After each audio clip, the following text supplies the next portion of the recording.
ஒரு திருடன் இருக்கான்னு வச்சுங்களேன், ஒரு திருடன் கேரக்டர் பண்ணுறான்னு வச்சுங்களேன், இவன் திருடன் எனக்கு பிடிச்சிருச்சு, இவன மாரி நானும் திருட போறேன் இதுக்கப்புறம் அப்படின்னு சொல்லி அவன கொண்டாட போறதில்ல. அப்போ அந்த கேரக்டர் வந்து ஒரு ஜாதிய பின்புலமோ, இல்ல ஜாதிய பாகுபாடு பார்க்குறவன் ஒருத்தனா இருக்கான் அவன். அந்த ரத்னவேல் கேரக்டர். அதான் ஓகேவா? இப்போ அந்த கேரக்டர நான் பிரைஸ் பண்றேன்னு சொல்லி நீங்க அந்த மனநிலைக்கு வரீங்களே, அதுதான் ஏன்னு கேட்கிறேன். இல்ல சூது கவ்வும் படம்னு பார்த்துட்டீங்களா? விஜய் சேதுபதி அதுக்கப்புறம் தான் ரசிகர் மன்றமே ஆச்சு. அதில அவர் என்ன கேரக்டரா பண்ணாரு? அவரு அதுல ஒரு திஃப்ட் பண்றாரு, திருடன் கிட்னாப் தான். பண்றாரு. திருடன். அவ்வளோதான் மேட்ரு. ஏன் கொண்டாடுனீங்க? எதுக்கு ரசிகர் மன்றம் அதிகமாச்சு? அவர் கேரக்டர கரெக்ட்டா பண்ணார்ல. விஜய் சேதுபதிக்கு ஒரு ஒரு இது பகவத் பாசிலே கேரளாக்காரன்னு பார்க்குறீங்களா? இல்ல.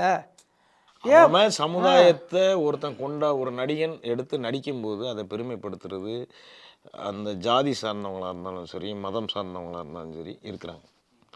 இது மேல்தட்டு ஜாதியாக இருக்கலாம், கீழ்த்தட்டு ஜாதிக்காரங்களாக இருக்கலாம்.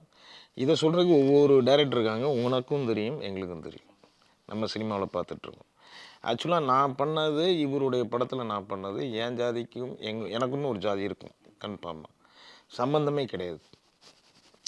என் ஜாதி வேறு, அவர் எடுத்துக்கிட்ட கதைக்களம் வேறு. நான் என்ன ஒரு நடிகனாக போய் நடித்தேன்.